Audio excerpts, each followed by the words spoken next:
This podcast is supported by the original organic bedding and bath brand, Koyuchi. So, April is Earth Month, and one way you can celebrate and support our planet is by making small changes that actually matter, like switching to brands that support sustainable living. Koyuchi has spent 35 years pioneering quality organic sheets, bedding, and bath towels, all with a focus on responsible sourcing and manufacturing. Plus, Koyuchi products contain zero harsh chemicals or dangerous toxins that can seep into your skin. Koyuchi's crisp, cool, luxuriously soft sheets are ethically made and certified fair trade with naturally breathable, pre-washed organic cotton. So this Earth Month, make a small yet stylish upgrade that actually matters to your health and the planet. Get Koyuchi. Right now, get 15% off your entire order when you visit Koyuchi.com. That's Koyuchi.com to get 15% off. Koyuchi.com. This episode was first published in May 2025. Due Process, Executive Order 9066. We interrupt this broadcast to bring you this important bulletin from the United Press. Flash, Washington. The White House announces Japanese attack on Pearl Harbor. HAIH's bright Sunday becomes a black Sunday. High overhead, Jap raiders are on the loose. A date which will live in infamy. The United States of America was suddenly and deliberately attacked by naval and air forces of the Empire of Japan. Neither the Army nor the War Relocation Authority relished the idea of taking men, women, and children from their homes, their shops, and their farms. So the military and civilian agencies alike determined to do the job as a democracy should. President Trump's unprecedented invocation of the Alien Enemies Act during peacetime is one part of his effort to round up immigrants and deport them. Due process be damned. In his eyes, immigrants who are in the country illegally are synonymous with crime and cultural death and have no rights he must respect. Nativist suspicions, paranoia, racism are not new, as we'll learn by looking at one of the most egregious violations of civil rights in U.S. history, with important parallels to the current moment. Next, with David M. Kennedy, as we report history as it happens. I'm Martin DeCaro. Were forcibly removed from their homes and placed in makeshift internment camps. This action was taken without trial, without jury. It was based solely on race. Let's remember there's a very, very important distinction in terms of context between that moment and this one. This was wartime, and the United States had officially declared war, which it had only done 5 times in its entire history. And World War II happens to be the last one. And once war is officially declared by the Congress, so the Congress has the power to make that declaration, all kinds of legal and structural and institutional arrangements fall into place behind that. There's nothing like that comparable going on today. What's unprecedented about the scope and scale and velocity of the current situation, it's not wartime and it's not any kind of comparable crisis.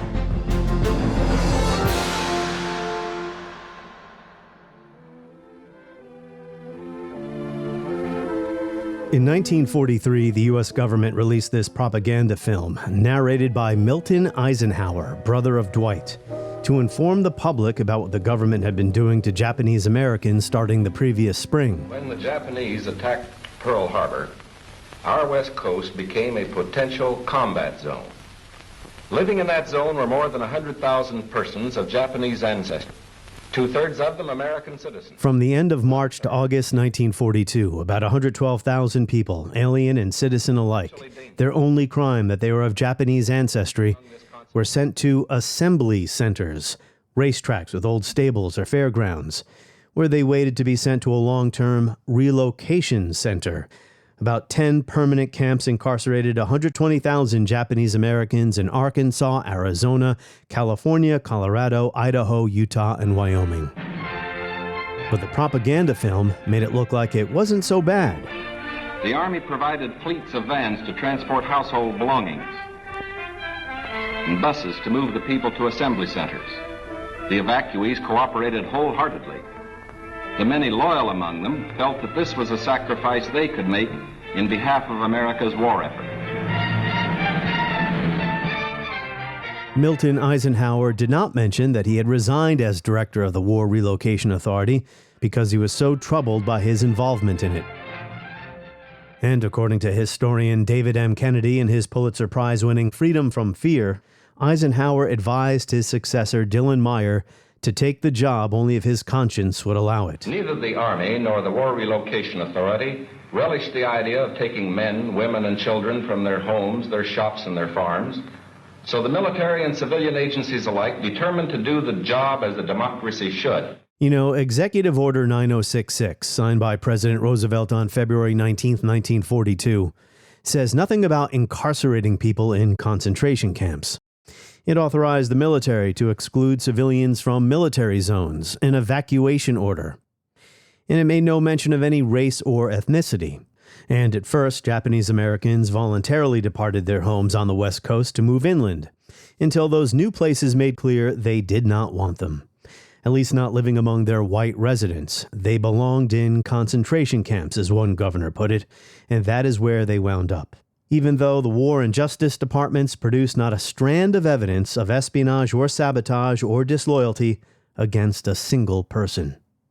43 years after the end of the Second World War, the United States apologized. Yes, the nation was then at war, struggling for its survival, and it's not for us today to pass judgment upon those who may have made mistakes while engaged in that great struggle. Yet we must recognize that the internment of Japanese Americans was just that, a mistake. For throughout the war, Japanese Americans in the tens of thousands remained utterly loyal to the United States. So what should our country have learned from this terrible injustice? Well, here's one way of looking at it, that the Constitution is just words on a piece of paper. And if our leaders are bent on violating it, they'll find a way to do it, to justify it in some warped legal reasoning. On NBC's Meet the Press last week, President Donald Trump was asked if he is obligated to uphold the Constitution, to respect people's rights to due process. Your Secretary of State says everyone who's here, citizens and non-citizens, deserve due process. Do you agree, Mr. President? I don't know. I'm not a lawyer.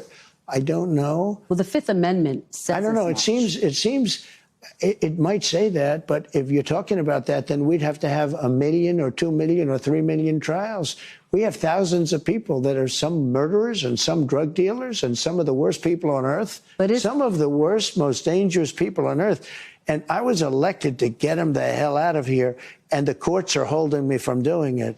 But even given those numbers that you're talking about, don't you need to uphold the Constitution of the United States as president? I don't know. I have to respond by saying again, I have brilliant lawyers that work for me, and they are going to obviously follow what the Supreme Court said. What you said is not what I heard the Supreme Court said. They have a different interpretation. The context today may be different, so are the circumstances. But like the Japanese Americans in World War II, undocumented immigrants have been turned into a category of undesirables, undeserving of rights.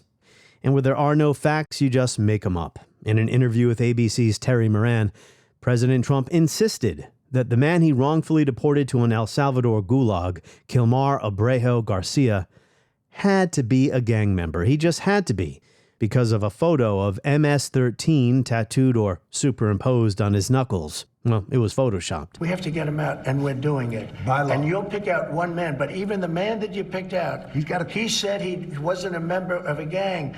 And then they looked, and on his knuckles, he had MS-13. There's a dispute well, over wait a minute.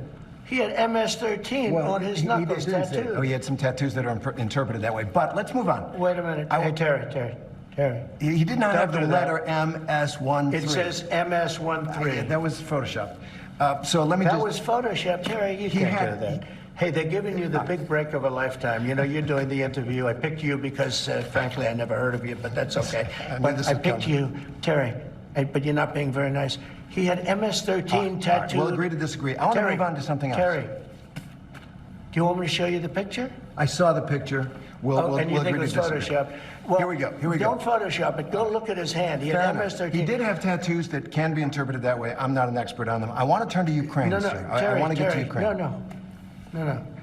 He had MS, as clear as you can be, not interpreted. This is why people no longer believe the news, because when it's he was fake photographed news. in El Salvador, they aren't there. But let's just go on. They aren't there when he's in El Salvador. They weren't there, but they're there now, right? No, but they're in now. your picture. Terry. Ukraine, sir. He's got MS-13 on his knuckles. All right. Okay? We'll take a look at that. You do such a disservice. We'll take a look at that, Why don't you sir. just say, yes, he does, and, go on to something else? It's contested. And in the president's budget proposal, $45 billion to build detention centers to house the people he wants to mass deport from our country. We've also learned the administration's been planning to deport migrants to Libya. During the Second World War, the official justification for evacuating Japanese Americans was military necessity. Military necessity justified the violation of their constitutional right to live where they pleased. The ACLU, which is defending immigrants today, came to the Japanese Americans' defense, taking up the case of Fred Korematsu. But when the Supreme Court proceeded to deliberate on his case, they did not know that the Justice Department's own lawyers had privately concluded that the allegations of espionage, sabotage, and treason against an entire minority group were bogus. Historian David M. Kennedy will fill us in on this dispute between the War and Justice Departments and much more. He is Professor Emeritus of History at Stanford, author of the aforementioned Freedom from Fear, The American People in Depression and War. He is not only one of my favorite historians, he is one of the great scholars in our country today. Tap subscribe now in the show notes to skip ads. Start the new year off right. Ad-free listening, bonus content, and 24/7 access to the entire catalog of more than 500 episodes since early 2021. Again, tap subscribe now in the show notes or go to historyasithappens.com. David Kennedy, welcome back. Happy to be with you, Martin. So let's start with this. I try to avoid using the term unprecedented because few things are truly unprecedented in American political life, but I will acknowledge that using the Alien Enemies Act during peacetime is in fact unprecedented. Whatever the case, what we're witnessing right now with immigration or the college students who have been arrested for criticizing Israel is that it's part of an American tradition of political repression or political persecution, that in our society we go through periods like this. When we turn on the other, there's paranoia and a crisis, real or imagined. Well, I think there's something to that, Martin, but I don't think this is a behavior or a property exclusive to our society. I think it's just part of human nature. And in fact, even in the episode we're about to discuss, which I agree with you at the outset, is a pretty sad story, but even that story on close examination, the story of Japanese internment during World War II, even that on close examination reveals not just the darker elements in this society's history when it comes to the other, but also some reassuring elements. So it's a more nuanced and complicated story than it usually gets credit for. Well, I just interviewed Lawrence Rees on my most recent episode about Nazism and us versus them thinking. So you're right, Americans are not unique in this respect, but what's happening here in our country is galling if you're an American citizen, because unlike Nazi Germany, we're supposed to have civil liberties that stop things like this from happening. And of course, there is a court system, and these cases are being heard in court. At the time of the Japanese internment, these same arguments were raised by people who opposed it. We can't do this. We're not allowed to just take American citizens and put them behind barbed wire. Well, absolutely. And let's remember, there's a very, very important distinction in terms of context between that moment and this one. This was wartime, and the United States had officially declared war, which had only done 5 times in its entire history. And World War II happens to be the last one. And once war is officially declared by the Congress, so the Congress has the power to make that declaration, all kinds of legal and structural and institutional arrangements fall into place behind that.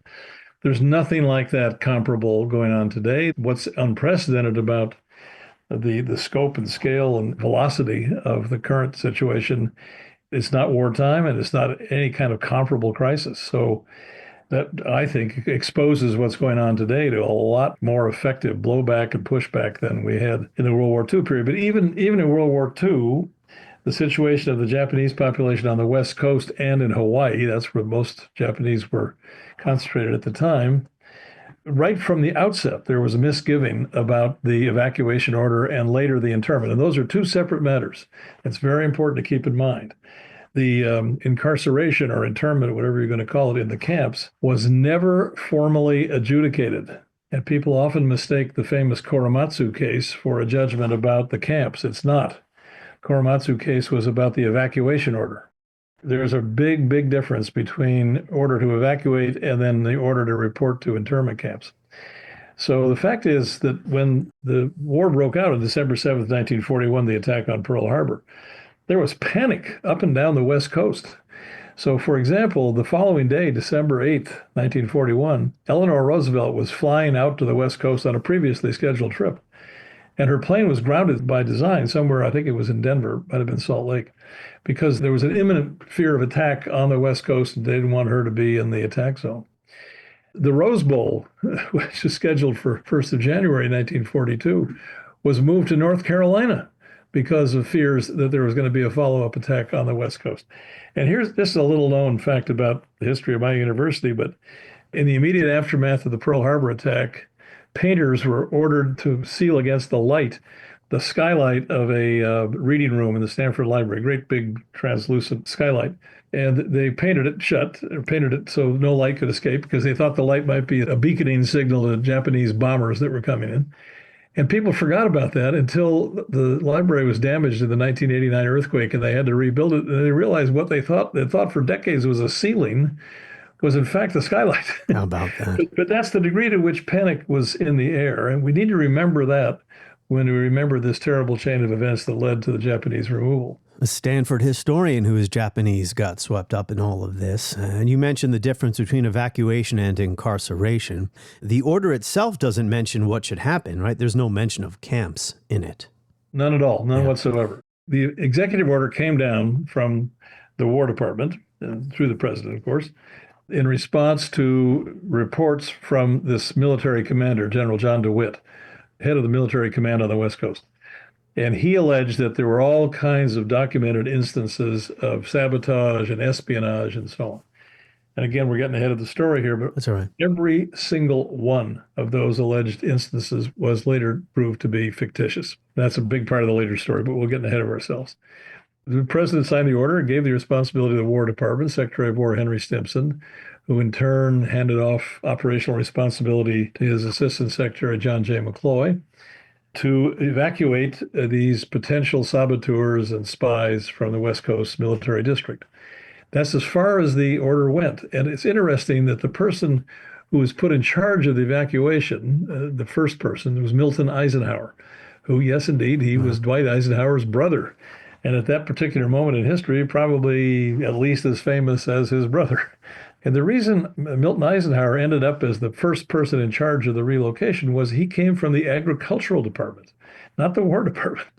And it was thought that Japanese who were skilled at farming and vegetable farming, fruit farming, and so on, floral farming, could be removed into the interior and employed in agriculture. Well, so Milton Eisenhower takes himself to a meeting in Salt Lake City in April of 1942, just a few weeks after the order came down. And he's trying to provide for the orderly evacuation of these people into employment in agriculture in the interior West, outside the military exclusion zone on the West Coast. And he's told in no uncertain terms by officials in the Western interior that we don't want them. And there's all kinds of really nasty things said about, if you bring them here, we'll hang a Jap, as he would have said, from every pine tree and so on and so forth. That's when the construction of the camps comes into focus. The original evacuation order was not intended to, there was no intention to build the camps. It was when it became impossible to carry out the orderly evacuation into employment in the interior West that the camps were built. And again, a little known fact, but there's several thousand, it's not a large number, I don't know exactly, but let's say somewhere in the range of 5,000 or 10,000 Japanese on the West Coast who evacuated into the interior West or further even into the East without trouble and spent the rest of the war there and were unmolested. I happen to know a family whose parents were both physicians, and they got the evacuation order, and they went to the Mayo Clinic in Rochester, Minnesota, and spent the war there practicing medicine and never had another problem. So the original idea was not a wholesale internment of the Japanese population, but just to get them out of this zone on the allegation that they were potential saboteurs and spies. Here's that quote you mentioned. I know we're jumping around the chronology here a little bit, but that's all right. The governor of Wyoming, there would be Japs hanging from every pine tree if his state became their destination. We want to keep this a white man's country, said the Attorney General of Idaho, urging that, quote, all Japanese should be put in concentration camps. This was the period of voluntary evacuation. So one other present issue before we dive into the history again, it's connected to the history, and that is how President Trump and we'll call it the nativist faction in our government right now, or the pro-deportation faction, they have turned immigrants into a category of undesirable people onto which we can project our own resentments and grievances or say, blame them for crime, blame them for this, blame them for that. Even in a liberal democracy, once something like that has happened, once there is government sanction to treat an entire group of people, today it's undocumented immigrants who, although they're in the country illegally, are still entitled to due process. Or in World War II, all Japanese Americans and Japanese immigrants, about 120,000 living on the mainland. Once that happens, you can see things like we're seeing now, where the president's budget calls for like $45 billion to build detainment centers. Yeah. Well, again, to me, the starkest and most legally dispositive difference between then and now is that things were then done under the authority granted to the president under wartime conditions, a formal declaration of war. There's no such thing in the present situation, and I think the legal basis for what's happening is highly challengeable. I expect we will see lots of very effective challenges to it. And again, going back to your point, Martin, nativism, resentment of the other, and so on, it's a fact of human life. It's not a particular sin of our society. There's a fancy name for this, or for the opposite of it. It's called homophily, which means the love of things like oneself.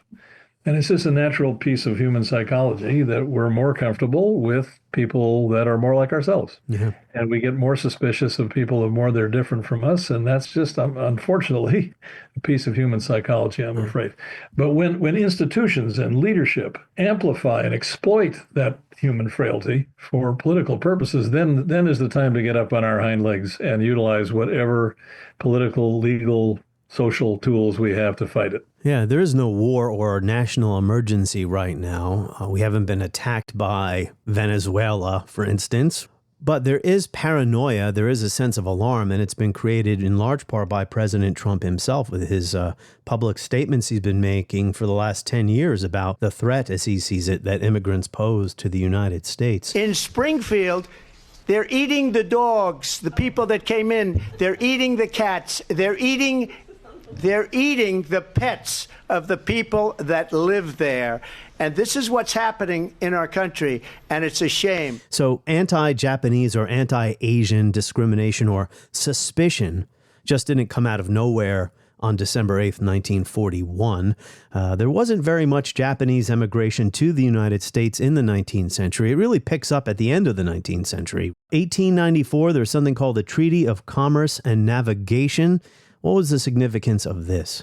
Well, just go back even a bit further in time, the 1850s, when Commodore Perry sails into Tokyo Bay and essentially forces Japan to enter into trade and commercial relationship with the United States.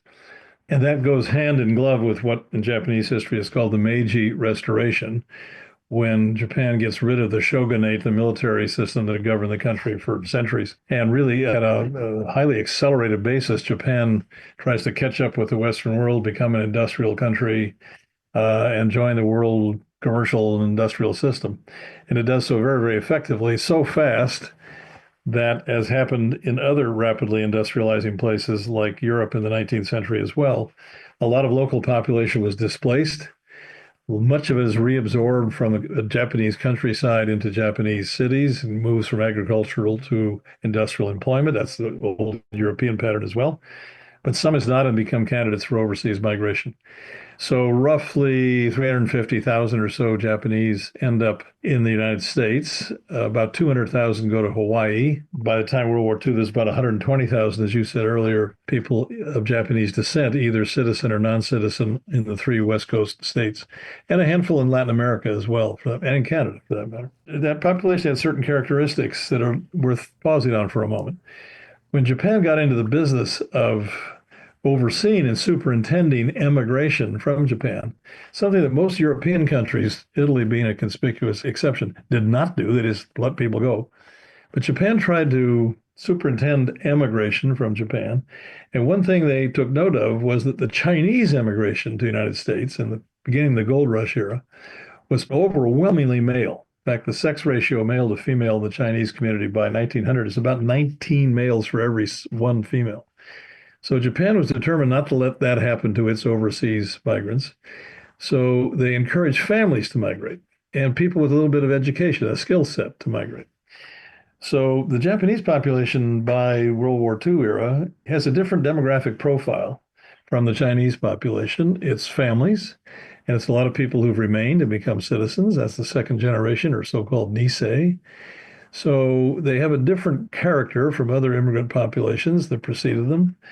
And all the more tragic that when this big, heavy hand of government comes down on them, it disrupts not just employees, but whole families, wholesale. Yeah, there was a lot of tension between the U.S. and Japan during these years, especially in the early 20th century. It dealt with foreign policy issues, but also domestic ones. So there was something called the Gentleman's Agreement, 1907-1908, where the Japanese agreed to stop their people from emigrating to the United States in exchange for a couple of things. One of those was Teddy Roosevelt. He made San Francisco stop segregating its schools, sending Japanese and Chinese to a so-called Oriental school.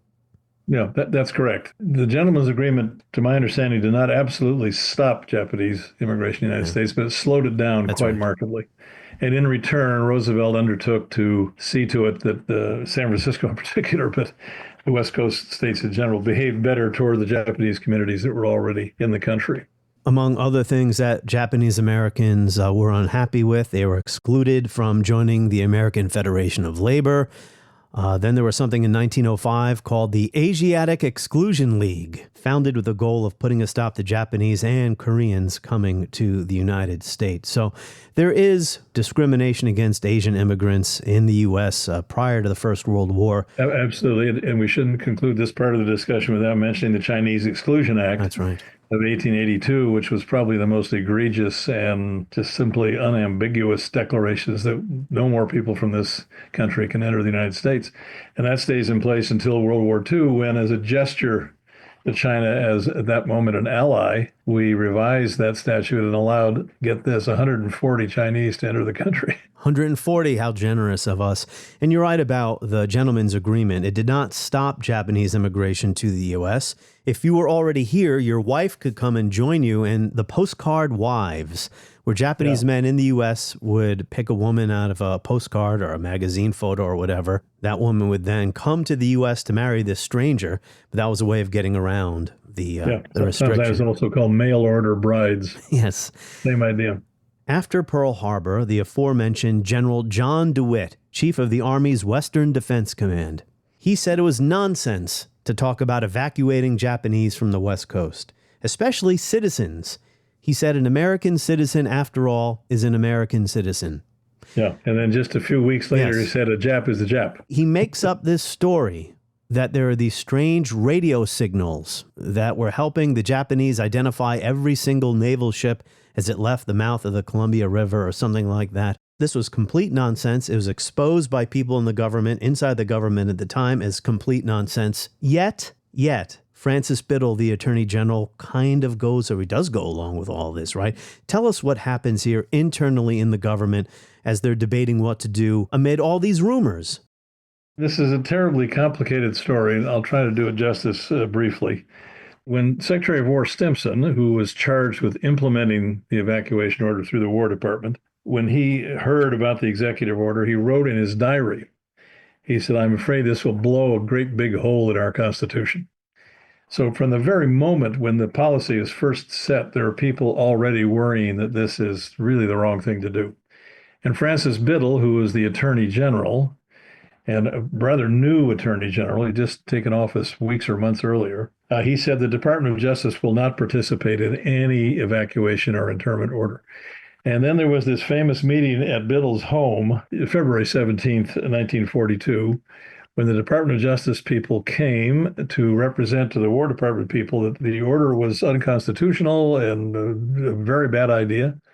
And the War Department people, especially Assistant Secretary McCloy, insisted that military necessity required the evacuation, and the Department of Justice people buckled.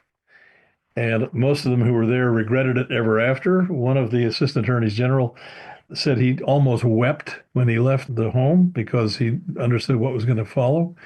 And later in his memoir, Francis Biddle, the Attorney General, wrote about this episode, in essence apologized for not standing his ground there on that evening of February 17th in his own home.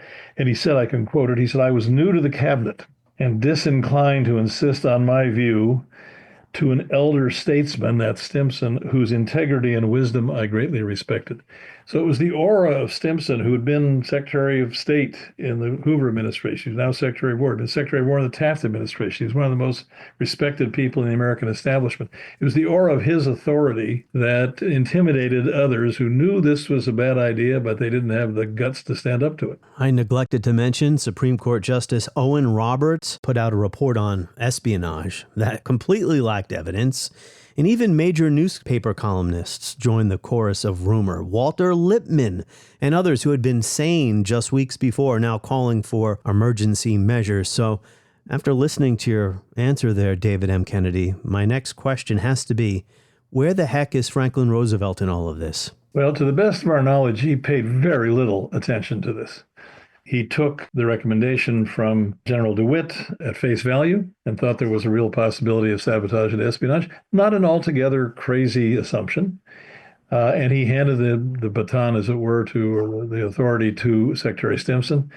And to the best of our knowledge, there's very little documentation that Roosevelt himself paid close attention to this matter. And the people in the War Department, especially DeWitt's aide, at the time a major by the name of Carl Bendetson, later becomes a colonel. He's one of the real villains in this because he put together that original report alleging all these instances of sabotage and espionage, including the ones you mentioned about radio transmissions alerting the Japanese Navy to ships exiting the Columbia River and so on. He wrote a report published a year or so later. There was a litany of all these allegations. And the FBI and the Federal Communications Commission and the Office of Naval Intelligence, all of them reviewed these allegations and came to the unanimous and unambiguous conclusion that there was nothing to any of them, not a single one of them was accurate. But nonetheless, that report, when the Supreme Court eventually comes to adjudicate the case, particularly famously in the Korematsu case in 1944, that report becomes the basis for, to use the lawyerly term, the facts in evidence about how the court should judge the matter. People in the Justice Department knew at this time that the report was totally without basis and should not be allowed into evidence. And I can quote you for exactly what they inserted a footnote. That's right. Into the brief that they were obliged, as the lawyers for the government, to bring forward. And in their footnote, they said explicitly that the so-called Bendetson report, 1942 report, also sometimes called the final report, the report was not based on fact, and here's the operative sentence. They said, in view of the contrariety of the reports on this matter, we do not ask the court to take judicial notice of the recital of those facts contained in the report. In other words, they were saying, do not base your judgment on the things alleged in the report. Once again, representatives of the War Department, John J. McCloy, Assistant Secretary, again comes into the picture. He persuaded the Justice Department lawyers to take that footnote out of their brief. So when the Supreme Court, when the justices confronted the case, they were denied reliable statement that the factual basis of their case was not factual at all. Yeah, this is the Korematsu case, so the Justice Department has to go there, even if they don't want to, the lawyers, and defend the government's position, but they're going to put in this footnote saying, we don't have a case. So the War Department says you can't do that, get that footnote out of there. But the Supreme Court goes along with this too, even though the justices could see this was a terrible miscarriage of justice. Well, some did and some didn't. It's a divided. The Korematsu is not a unanimous vote. There are some other earlier cases where the Supreme Court did rule unanimously in favor of the evacuation order and of a related order. It was for curfew imposed on Japanese people on the West Coast. Famous case is Hirabayashi. It's the name of the guy who was deliberately violated the curfew in Seattle as a young student at the University of Washington. He belonged to a pacifist religious group, and he was up in arms about it right from the beginning. So the court repeatedly affirmed the legitimacy of the evacuation order as a matter of military necessity. The court never formally ruled on the actual internment. And there's a lot of misconception about that out there. You often hear Korematsu as sanctioning the internment. That's actually not the case at all. So Fred Korematsu becomes the poster boy for all this, the single most famous case that comes out of this body of litigation. But there's another person who I think deserves to be better recognized, a young woman named Mitsuya Endo. She was a native-born American, born in this country, so had citizenship. She was a Christian. She was a Methodist. She had a brother in the armed services. And she was, at the time the order came down, she was working for the Department of Motor Vehicles in Sacramento, California. And the governor of California, again, the ironies in this just keep multiplying, at that time was Earl Warren, who later becomes Chief Justice of the Supreme Court, is famous for all kinds of civil liberties cases. He ordered, and the legislature of California ordered, that all Japanese working for the state of California be fired. So she was fired, and she brought a case, and she asked for habeas corpus. What's the evidence with which I'm formally charged that deprives me of employment? And she found a lawyer in San Francisco whom, to the best of my knowledge, she never met this lawyer, but they corresponded or they had intermediaries. And he took up her case against the Department of Motor Vehicles, and then he took up her case against the evacuation when that eventually came down. She was a citizen, and she kept asking for, what's the formal charge against me? That's what habeas corpus is all about. You can't detain me without formal indictment. And this case was decided on the same day as Korematsu. She was interred first at Tule Lake, I think, and then the Topaz camp. And she was offered her freedom if she would agree not to go back to Sacramento. She said, no, I'm going to take this case to its final conclusion. So she voluntarily stayed in the camp. Fred Korematsu got out of the camp and he worked in Chicago, and so all kinds of freedom. But Mitsuya Endo, this young woman, stayed in the camp just to make her case still alive. She wasn't going to moot the case by leaving the camp. Decided on the same day as the Korematsu case. William O. Douglas, then a Supreme Court justice, writes the opinion. And he says unambiguously, the evacuation order that contained not a speck of legitimacy to inter loyal citizens. Again, I can read you, if you permit me, just a couple of sentences from that decision, because it's really important. He says, this is William O. Douglas, now a great champion of all kinds of civil liberties. He said, if we assume, as we do, that the original evacuation was justified, its lawful character was derived from the fact that it was an espionage and sabotage measure, not that there was community hostility to this group of American citizens. Now remember, it's that Salt Lake meeting in February of 1942 that convinces Milton Eisenhower the orderly evacuation into the interior is not going to happen. And then Douglas goes on to say detention, which furthered the campaign against espionage and sabotage, would be one thing. But detention, which has no relationship to that campaign, is of a distinct character.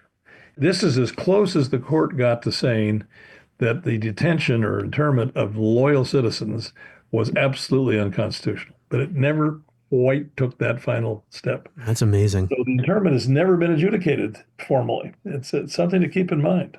It's hard to believe that Roosevelt, when it came to something as important as this, would have paid so little attention. This has to be Franklin Roosevelt's greatest failing. Well, we could argue about that. Again, if we project ourselves back, insofar as we're capable, project ourselves back into Roosevelt's mind in late 1941, 1942, you have to imagine he had orders of magnitude more pressing and urgent issues on his plate than this one, particularly when it only gradually, through the springtime of 1942, became evident that the camps were going to be a necessary feature of the whole business. When it just looked like evacuation, especially orderly evacuation, You have to imagine there's no particularly urgent reason why he'd pay attention to it.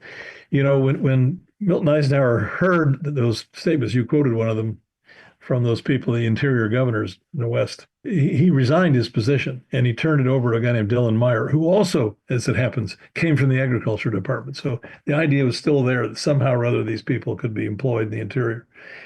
And he said to Meyer something to the effect that, you know, I'm handing you a terrible assignment here. I hope you'll be able to sleep at night because I can't. So the people right down on the ground in this thing, right from the beginning, from Secretary Stimson on down, knew that they were playing fast and loose with some of the most sacred principles of individual dignity and liberty and freedom that we honor. First attention was given to the problems of sabotage and espionage.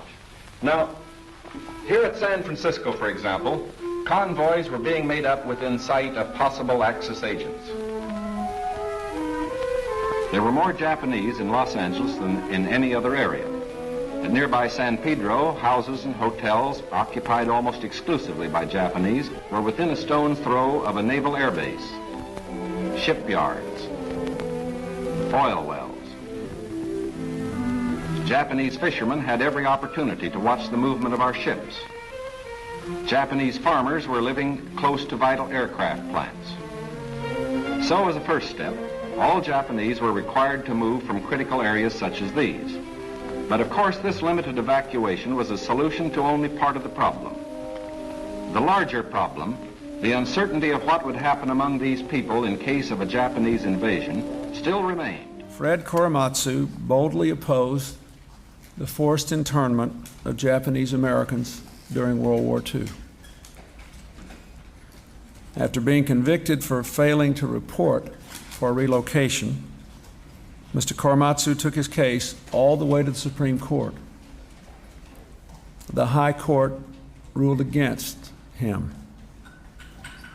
But 39 years later, he had his conviction overturned in federal court, empowering tens of thousands of Japanese Americans and giving him what he said he wanted most of all, the chance to feel like an American once again.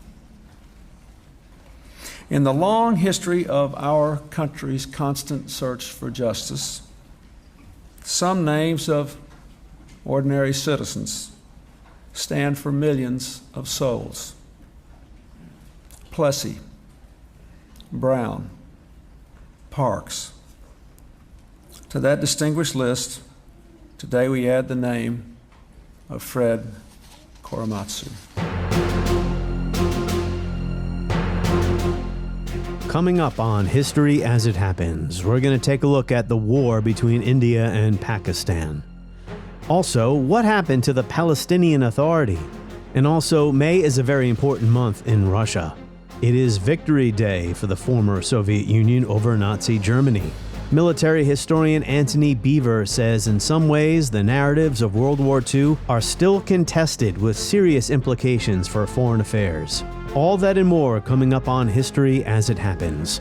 New episodes every Tuesday and Friday. My newsletter every Friday. Sign up at historyasithappens.com.